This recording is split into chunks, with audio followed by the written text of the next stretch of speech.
Hello and welcome back to a new episode of Cover to Cover, because there's nothing like books.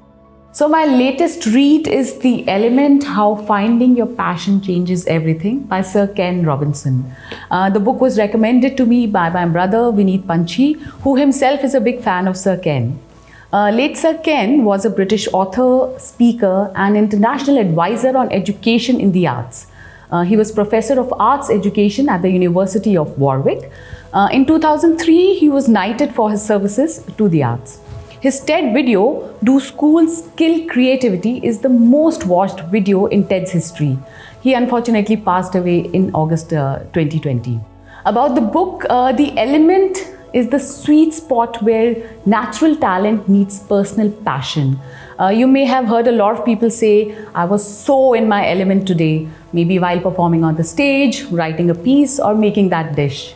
The book delves into how once and if you are in your element, your life completely changes. Sir Ken offers marvelous insights on creativity with examples of life-changing anecdotes in people's lives from well-known personalities such as Paul McCartney, Meg Ryan, Paul Samuelson and Paulo Coelho to illustrate his points. I've tried summarizing the book in 5 points. If you read it, I'm sure you'll find many pearls of wisdom, and when you do, please share that with us too. 1. Your element has 2 important features. According to Sir Ken, finding our element depends on finding our distinct talents and passion. For everything you do, check 1. If you're talented in it. 2. Are you also passionate about it? It is completely possible to be talented at something but not necessarily be passionate about it. I'm reminded of a young cousin of mine. She's a teacher by profession, very talented and equally passionate about the work she does and about the children she's around. Recently, she moved to a new city and joined a new school. After 2 days of being there, she came back home very disappointed. Her reason? The principal and the staff were not bothered about the outcome of what they were doing or about the welfare of the children. For them, it was more routine work. For her, however, the environment was not satisfying. Needless to say, she quit and joined another school at a lower salary. But she's happier because she's now surrounded with passionate people. This young girl, Ananya, from what I know, is going to go a long way and will always be in her element. 2. Life is not linear. Sir Ken goes on to talk about the limitations of finding our element. He gives 3. 1. Our limitation in understanding of our range of capacities. We obviously don't understand our own power. 2. Our understanding of how these capacities relate to each other, how our mind, our body and feelings are not independent. There is a reason why when we do something, say pick a new hobby like music, it doesn't just give a physical satisfaction, but also an overall sense of well-being, mind and soul. And 3, this is the most important, how we think that life is linear, that our capacities decline as we grow old and the opportunities we missed are gone forever. He of course puts a large blame of that on the education system. I believe this could just be a social conditioning issue. If we believe that we have potential to renew at whatever age, we will start acting differently.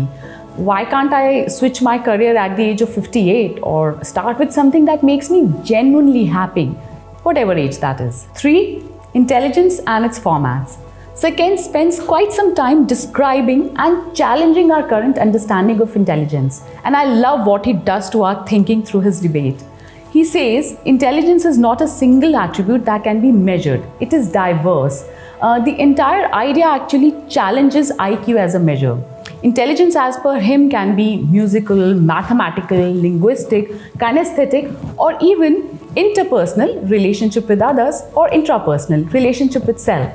He says, and I quote, "The diversity of intelligence is one of the fundamental underpinnings of the element."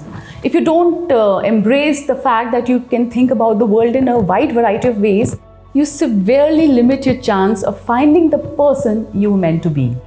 The second feature of intelligence is it is tremendously dynamic, ever-changing and adapting. And the third feature of intelligence is it is unique to you, almost like your fingerprint. Once we have understood these 3 aspects of intelligence and understood how we are intelligent and not how much, we experience the world differently and can completely discover our true strengths. I think I am interpersonal intelligent. Think about how intelligent you are. 4. Is it too late? By now, we all know that physical age is just a measure to decide the number of years that have passed from the time we were born. Our quality of life and health is completely relative. And as Sir Ken says, life is not linear. It's rarely too late to find your element, and you don't need to be a professional to do that. Naturally, there are limits to this, and you are probably not going to become an Olympic figure skater at the age of 90. But can you imagine what life would be if you found your element, irrespective of the age? I won't go too far. My brother, and most of you know him as a poet now, really started doing his Nazm Numa items very recently. And boom, I feel his life completely changed. All these years, he hated working for corporate. He would always find companies stifling and complain that they lacked creativity. I remember this sight distinctly. Him traveling from Noida to Gurgaon every day in his shirt, tie, suit, polished shoes, doing well in a conventional way, but never in his element. You see him now and you see another person. It's like a rebirth of sorts.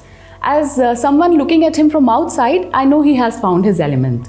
I see a happier man, content in what he's doing, like he has found his purpose in life. And no, he didn't find it early on.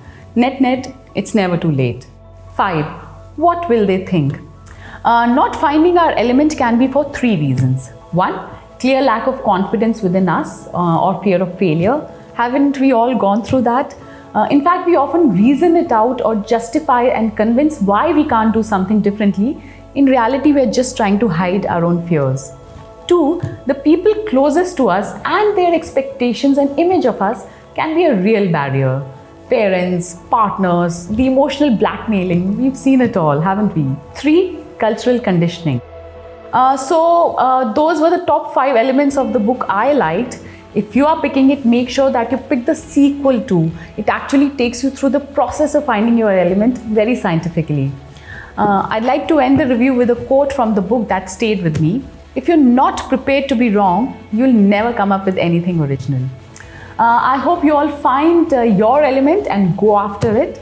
Till then, keep reading and keep smiling because there is nothing like books.